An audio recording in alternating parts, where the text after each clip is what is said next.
Olá, seja bem-vindo ao programa Essência. Aqui as suas perguntas serão respondidas. E eu quero já te convidar para que você possa clicar no link que está na descrição do vídeo para que você assista a esse sermão. Afinal de contas, ele é perfeito. Olha só, muitas histórias e que você com certeza vai se emocionar como eu me emocionei. Bom, também quero te convidar para clicar em outro link, se você quiser participar das perguntas, quiser vir aqui pessoalmente falar com o pregador, ou se você simplesmente quiser enviar a sua pergunta. Clica e aí você terá a sua resposta também. Bom, nós temos aqui 3 convidados maravilhosos. Aqui o pastor Tiago Sena. O pastor Tiago, ele é pastor auxiliar aqui, responsável pelas novas gerações aqui da Igreja Adventista do 7º dia do Juvevê. Temos aqui também a Kelly, como também aqui o Luciano. Eles são membros aqui da igreja. O Luciano faz parte da equipe de louvor. Sejam muito bem-vindos.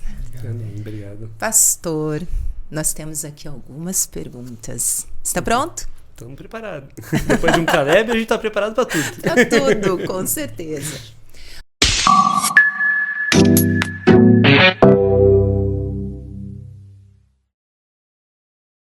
Bom, vamos aqui à primeira pergunta. Diz assim: pastor, qual seria o ápice do seu coração em uma ação missionária? Muito boa essa pergunta, porque, como foi mencionado, né, eu fui para o Rio Grande do Sul lá entre 21 de maio e eu fui com a intenção de fazer uma ação missionária, né, que era ir lá ajudar aquele povo que tinha sido afetado. Só que eu não senti esse ápice. Por que eu falo que eu não senti esse ápice? Por mais que eu tenha ajudado, né, eu ajudei no cadastramento das famílias, ajudei na distribuição de alimentos, organização do projeto ali. Eu ajudei, mas eu não senti que eu estava contribuindo, porque a minha busca na missão era maior. E eu não senti que eu conseguia alcançar essa busca. Então, o que eu considero o ápice? Quando a gente faz uma ação missionária, uma ação física ali, mas ela recai no espiritual. E foi o que eu senti que faltou da primeira ida minha. Eu não tive essa oportunidade, porque não era um projeto que eu estava à frente, eu segui as orientações conforme estavam sendo passadas lá e eu não tive essa oportunidade de trabalhar de forma espiritual com as famílias. Então eu senti que faltou algo daquela primeira vez. Então nessa segunda vez eu senti esse ápice quando eu vi que as nossas ações físicas transformaram ali numa ação espiritual. Aí tudo que a gente fazia era espiritual. Então, a hora que a gente estava passando o rodo, tirando a lama de dentro da casa, era espiritual. Tanto que eu menciono assim, um dos pontos bem marcantes ali, que eu não pude comentar no sermão, que foi a forma como a gente estava tirando a lama daquela primeira casa, né? Uma casa grandiosa, assim, uma casa que no telhado tinha árvores mesmo, literalmente, toneladas de árvores e lenha lá em cima, e a gente jogou tudo isso lá para baixo, tirando. Adolescentes e adultos fazendo esse trabalho. Para mim, aquilo dali foi sobrenatural. Quando a gente olhou e falou assim, nós tiramos tudo isso daqui? Então, assim, ali se não foi Deus agindo junto, eu não sei explicar o que foi. Teve um momento ali que a gente estava tirando a lama, né? A gente decidiu jogar água para amolecer o barro. Aí a gente estava ali com a enxada, né? Tirando e amolecendo e tirando. Teve uma hora que um subiu e eu percebi que a hora que ele subiu, o pé dele afundou e amoleceu a lama. Eu falei assim, peraí, acho que tem um serviço aqui que dá pra gente fazer de uma forma mais rápida, né? Por que a gente não sobe em cima da lama e começa a pisotear a lama para amolecer ela e a gente começar a puxar? Só que isso era um serviço rápido, porém extremamente perigoso, porque a gente não sabia o que tinha debaixo daquela lama. Eu na hora falei assim, Senhor, já está quase dando o pôr do sol aqui e a gente precisa terminar esse serviço. Não era sábado, mas trabalhando no escuro a gente não ia poder continuar, né? A gente precisa terminar e só falta isso para a gente terminar esse trabalho tão grandioso. Eu falei assim, me ajuda. Eu subi em cima daquele lama e comecei a pisotear. E falei assim, só me proteja, eu não sei o que tem aqui embaixo, só me proteja. E fui. E amoleceu, a gente conseguiu tirar e entregar aquela casa lá de uma forma, como que eu posso dizer, um serviço totalmente abençoado, porque Deus protegeu. Tanto na condução ali de tirar aquelas árvores ali de cima, aqueles galhos ali, como nessa parte da lama. Tudo era perigoso ali. E é isso que eu falo que é espiritual, quando a gente agiu de forma física. Porque se não era Deus ali cuidando e protegendo, a gente não fazia nada. Um acidente que tivesse ali poderia ter barrado todo o restante do Caleb, porque daí os pais já iam começar a falar assim, Olha o perigo que está correndo nossos filhos, e ia acabar tudo. Então eu orei constantemente em cada ação. Ou seja, cada rodinho de lama tinha uma oração ali no meio. Senhor, proteja. Senhor, cuide. Senhor, nos abençoe. Que bom. E foi uma ação realmente abençoada. Amém. Kelly, sua pergunta. Pastor, como que nós lidamos com os nãos diante dos sims que Deus nos dá? Uma boa pergunta também. Eu aprendi, na verdade, isso com o tempo. Acho que é só o tempo que pode dar essa resposta. Porque, assim, todas as vezes que a gente recebe um não, a gente não quer receber um não. Então a gente não aceita naquele momento e muitas vezes a gente vai aceitar somente anos depois. Por que a gente só vai aceitar anos depois? Porque quando você viu o resultado daquele não, que ele culminou numa benção. Quando você percebe isso, que o não se transformou numa benção, aí se torna mais aceitável. Então, uma resposta que eu não aprendi, eu estou aprendendo agora, é você confiar na hora. Às vezes a gente só confia depois que a gente vê o resultado. Então, por isso que é a questão de exercer a fé. A gente precisa confiar antes. Se receber um não, faça como um verso meu favorito. Todas as coisas cooperam para o bem daqueles que amam a Deus. O não é uma forma de cooperar. Hoje eu olho até a minha depressão como uma cooperação para o meu ministério. Se eu não tivesse passado pela depressão, sofrido tanto, eu não teria empatia. Eu não me colocaria no lugar da pessoa. E dentro do ministério, você precisa exercer muita empatia. Você precisa se colocar no lugar da pessoa para você poder dar uma resposta, para você poder ajudar, para você auxiliar. Então eu digo Kelly, que é confiar em Deus.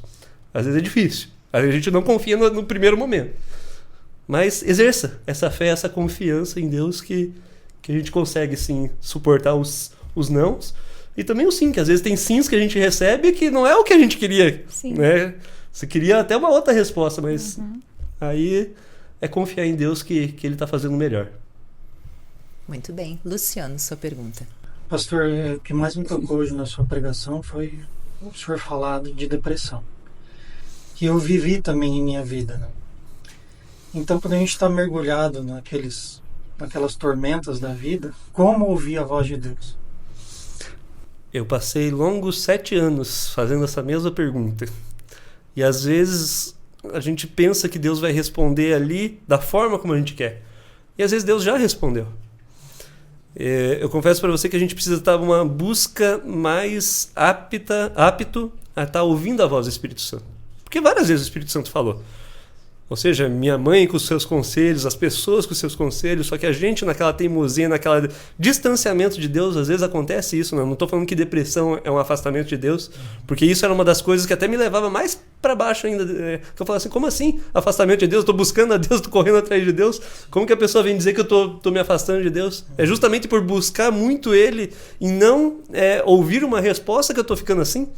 Só que o não ouvir uma resposta não é a culpa de Deus que não está falando.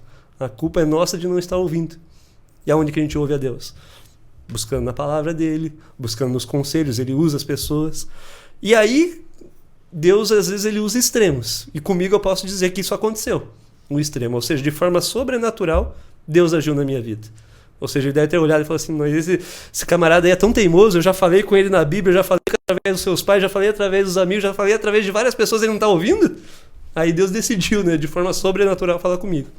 Mas às vezes você não precisa esperar o sobrenatural acontecer. Sim. Deus ele já está falando antes, é a gente que não está apto a ouvir. Então que nós possamos buscar, né, estar aptos a ouvir a voz do Espírito Santo. Amém. Estarmos prontos, né, para ouvir.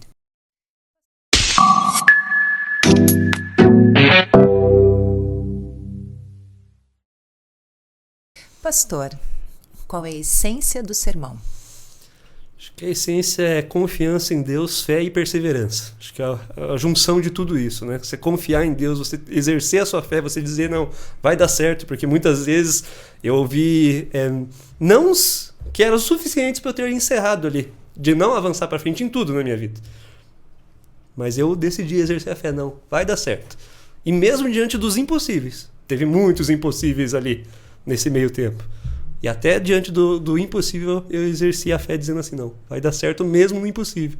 E eu vi Deus agindo. Então é isso que eu falo, perseverar, você ter fé e confiança no agir de Deus. Quando você não consegue mais fazer algo, é aí que Deus entra, né, para poder agir. Então é fé, confiança e perseverança. Sempre, sempre. Pastor Tiago, Kelly, Luciano, nós agradecemos muito a participação de vocês. E, pastor, pode encerrar com uma oração, por favor? Sim, vamos orar. Pai querido, mais uma vez, Pai, estamos aqui apenas para agradecer, Pai, pela sua bondade.